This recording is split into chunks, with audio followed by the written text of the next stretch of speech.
Welcome to Business Startup for Boomers. This is the show that brings you inspiration and ideas to start your own boomer business.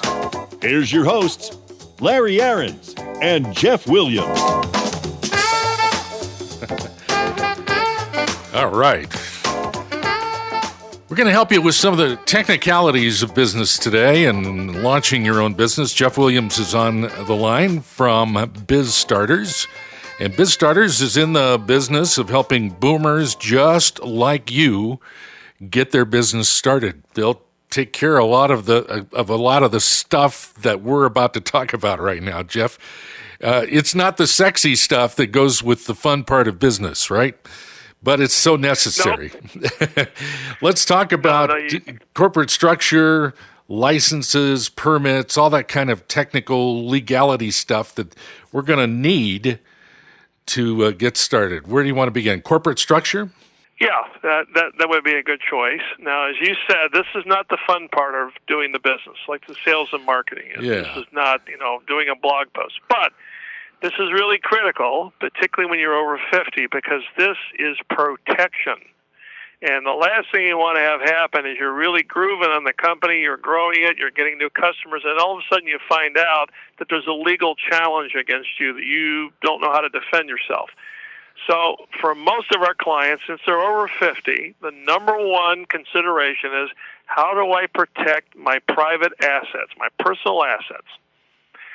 Because I will tell you that our typical virtual incubator client has at least $200,000 in 401k. Yeah. And that's not an inconsequential amount of money. It took them 35 years to accumulate this. They had more before the recession. But anyway, so you got $250,000. Well, you don't want someone to be able to, if they get into dispute with you, you don't want them to be able to come in through the business and get to your personal assets and say, okay, I want some of that $250,000.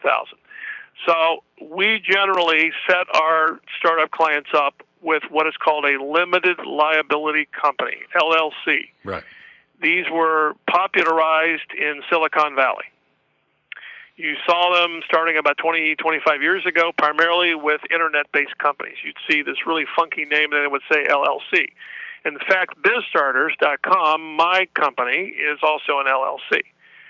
Now, I won't go into a great detail about it, but LLC is like a corporation in that it separates your relationship with a company from your personal situation. If you have a business dispute, let's say you have a problem with a customer service issue and it really gets out of hand and all of a sudden there's a lawsuit, if you should lose in court, they can only go after assets that are named in the legal name. In other words, they can only go after BizStarters.com LLC assets. They cannot go after Jeff Williams assets. That's where most small businesses start. You can get into S corporations and all that other stuff, but this is a good starting point, right? Well, one of the reasons we like LLCs as opposed to S corporations is both of them can be set up so that your profit or loss from the business goes onto your personal tax return.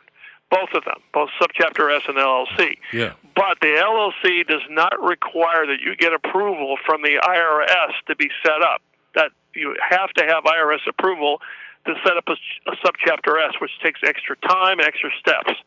We feel we want you to get your legal registration done pretty quickly, maybe in 2 weeks, and then go on with the fun stuff that grows your company. Let's talk about some of the other technicalities and legalities you got to consider.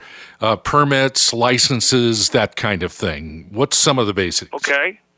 Well, good news is that in most particularly large metropolitan areas like Chicago, where I live, about the only local licensing you have to maybe be concerned about is whether you need to have a license for a home-based business.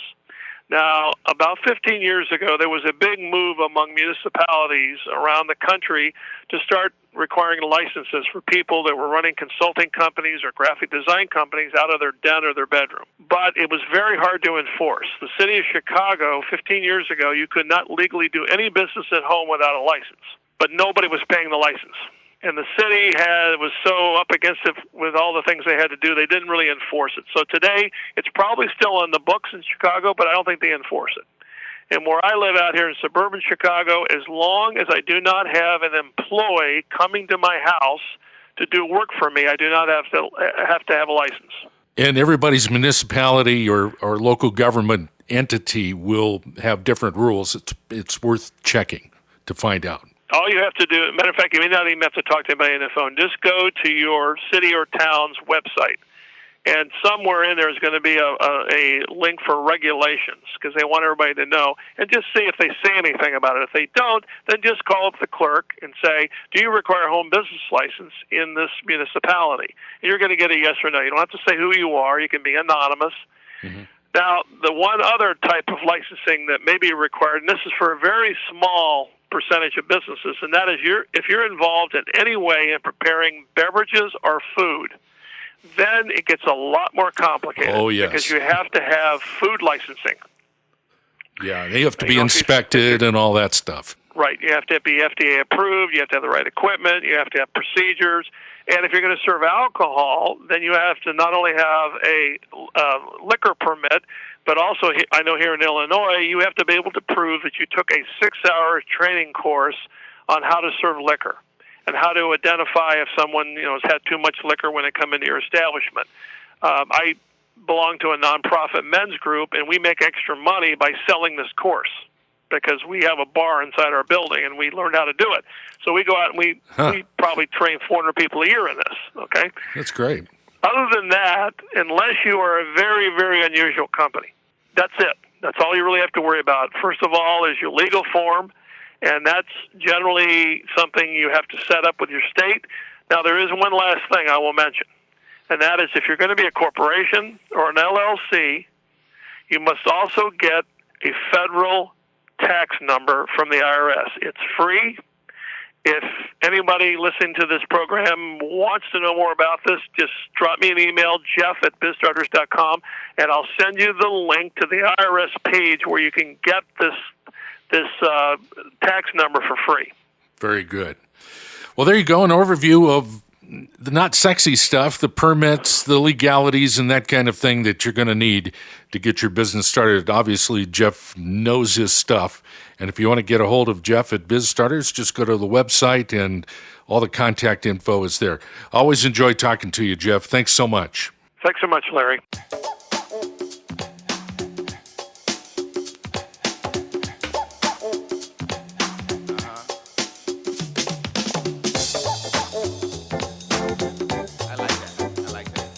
This has been Business Startup for Boomers with your hosts, Larry Aarons and Jeff Williams, the show that brings you inspiration and ideas to start your own boomer business. See you next time.